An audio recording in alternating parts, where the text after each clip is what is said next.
گزشتہ 3-4 دن پہلے جو کچھ ہوا ہریانہ میں میوات میں، آپ لوگ اگر وہاں کے ویڈیو دیکھیں گے، حالات دیکھیں گے، تو میں 2-3 دن سے سوشل میڈیا پر وہاں کے جو مسلمان اور ہندو بھائی جو رہتے ہیں آپس میں ہزاروں سال سے اکٹھے، اگر ان کی ویڈیو سنتے ہیں تو پتہ لگتا ہے کہ مقامی لوگوں میں تو کوئی آپس میں ناراضگی ہی نہیں ہے۔ اور اگر سوشل میڈیا والوں کو دیکھ لیں گے یا آج کل جو بڑے بڑے میڈیا گھرانے ان میں سے کچھ کو دیکھ لیں گے، تو پہلے رواج ہوتا تھا کہ کئی بار 2 لوگ آپس میں ناراض ہوتے تھے تو تیسرا صلح کرانے آتا تھا۔ آج کل انہوں نے رواج بدل لیا کہ اگر 2 لوگ ناراض ہوں تو تیسرا نمک چھڑکنے کے لیے آتا ہے۔ تو اپنے آپ کو ان لوگوں میں کبھی شامل نہیں کرنا جو نمک چھڑکنا چاہتے ہیں۔ اسلام نے امن کا پیغام دیا، محبتوں کا پیغام دیا ہے، بھائی چارے کا پیغام دیا ہے۔ نفرت کے لیے کوئی جگہ نہیں ہے، ہمارے معاشرے میں نفرت کے لیے کوئی جگہ ہے ہی نہیں، نفرت کی سیاست بھی نہیں، نفرت کا دین بھی نہیں۔ اس لیے جو لوگ سوشل میڈیا کا استعمال کرتے ہیں وہ اس بات کو ذہن نشین کر لیں، کوئی جتنا مرضی نفرت کی باتیں کرتا رہے، یہ ہمارا کام نہیں ہے کہ ہم نفرت پھیلائیں۔ ہمیں پیارے رسول صلی اللہ علیہ وسلم نے ایک مضبوط معاشرہ عطا کیا ہے جس میں نفرت کے لیے کوئی جگہ نہیں ہے۔ اب آپ آ جائیے حالات کے اوپر، جو کچھ ہوا۔ اگر وہاں کے مقامی لوگوں سے پوچھیں گے کیا ہوا تو وہ کہتے ہیں جی ہمیں نہیں پتا کس نے کیا۔ دوسرے پکش سے پوچھو گے کیا ہوا، وہ کہتے ہیں ہمیں نہیں پتا، دوسروں نے کیا ہے۔ اگر دونوں سے ایک بات پوچھیں کہ قصوروار کون ہے، قصوروار کون ہے، تو دونوں لوگ ایک ہی بات کہتے ہیں کہ جی سرکار کی بڑی ناکامی ہے۔ سرکار کی ناکامی پہ ایک بات یاد آ گئی، بڑی تاریخی بات آپ کو آج یاد دلا دوں۔ جب بھارت کی جنگ آزادی کا دور چل رہا تھا آخری، تو سر مسٹر ویول، ملکہ الزبتھ کے ایک وزیر تھے، وہ بھارت آئے۔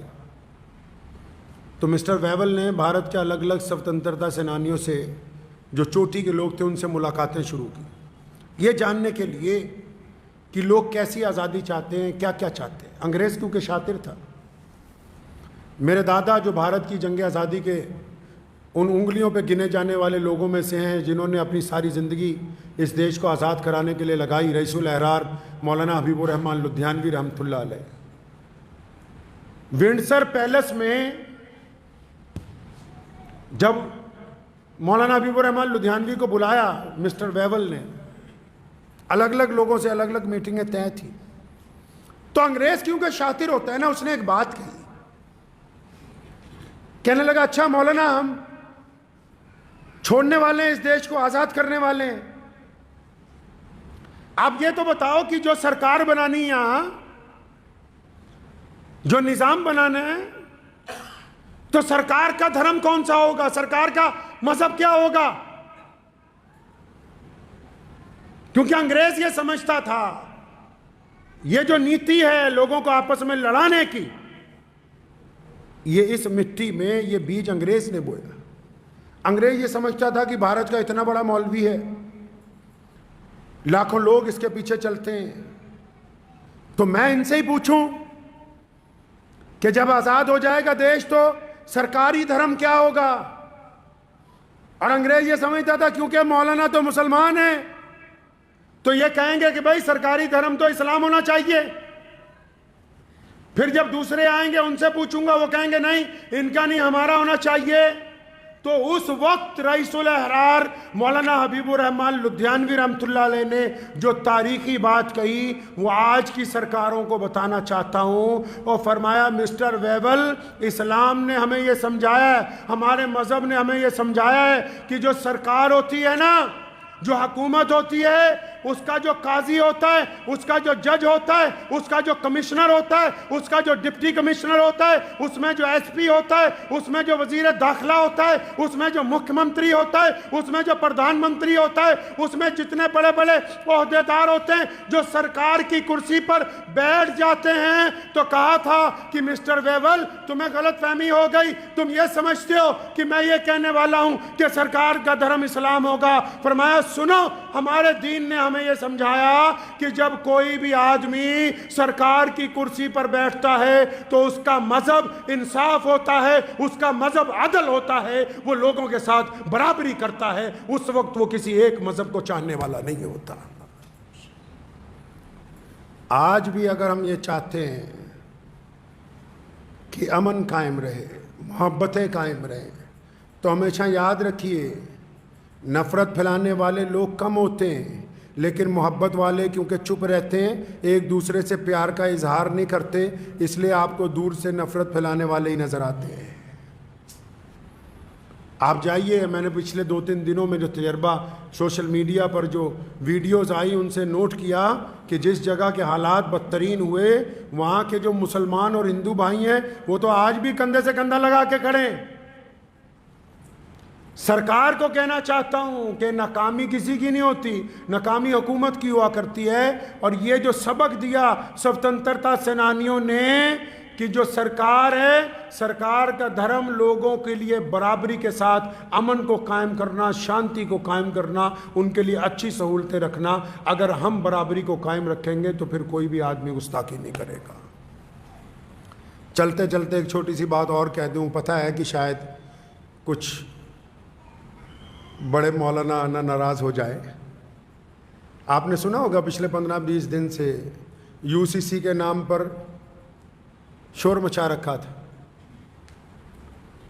روزانہ ای میل کرو، ای میل کرو۔ یہ سارا جو کچھ ہوا ہے نو میں مان لیا، ہم نے بھی اس میں امن کی اپیل کی، غلط ہوا، لیکن یہ جو یو سی سی پہ شور مچا رہے تھے، کیا ان کو پتہ ہے کہ گڑگاؤں کی ایک مسجد کے امام کو شہید کر دیا گیا؟ کیا مسلم پرسنل لا بورڈ کے پاس 2 کاغذ نہیں جو کالے کر کے لکھ دے کہ ہم تعزیت کا اظہار کرتے ہیں؟ ایمبولینس کروانے سے، جنازہ ہونے سے شہیدوں کا حق نہیں ادا ہوتا؟ شہادت کے خون کے جو دھبے ہیں نا، جب شہید کو انصاف ملتا ہے، اور ہمارے ملک میں تو اللہ کا شکر ہے کہ عدالتیں قائم ہیں اور ایسے اچھے لوگ موجود ہیں جو انصاف کی لڑائی کے لیے آواز اٹھاتے ہیں۔ جن کا نقصان ہوا فسادات میں، سرکار نے سب کے لیے کہا ہے کہ ہم راحت دیں گے، معاوضہ دلوائیں گے۔ تو یہ جو امام صاحب شہید ہو گئے، کہ جتنی بڑے بڑے مسلمانوں کے آرگنائزیشن ہیں، کیا کسی نے اپنے منہ سے کہہ دیا کہ ہم 1-2 کروڑ روپے اس کے گھر والوں کو دے دیں گے؟ اس کا ذکر ہی نہیں۔ ہاں، لیکن جو یو سی سی پہ ای میل کروا رہے تھے، کیونکہ سارا کام ان کو اماموں سے لینا ہے بھائی، مسجدوں سے اعلان کروانے، مسجدوں میں اشتہار چپکانے، مولویوں کو ہی کہنا ہے، اور جب ایک مولوی کے ساتھ زیادتی ہوئی تو یہ سارے کے سارے چپ ہیں۔ کچھ تو کہو، ہمدردی کے ہی لفظ صحیح، تعزیت کے لفظ صحیح، انصاف کے ہی لفظ صحیح۔ حکومت تو جو کر رہے گی کارروائی کر رہی ہے، آپ نے کیا حق ادا کیا؟ میں ابھی ان کا آفیشیل چینل، میں نے نماز سے کچھ دیر پہلے کھولا مسلم پرسنل لا بورڈ کا، ان کے آفیشیل چینل میں کوئی ذکر نہیں ابھی تک آیا کہ گروگرام کی ایک مسجد کے امام کو ناحق مار دیا گیا، کوئی ذکر نہیں آیا۔ ہاں، یو پی کی ایک جو مسجد کا مسئلہ چل رہا ہے ہائی کورٹ میں، اس کے لیے 2 پریس نوٹ آئے ہوئے تھے، تو ہم تو بہت چھوٹے سے لوگ ہیں بھائی، بس اتنا پتہ ہے کہ پیارے نبی صلی اللہ علیہ وسلم طواف کر رہے تھے اور بیت اللہ کی طرف دیکھا اور فرمایا بیت اللہ تیری تو بڑی عظمت ہے۔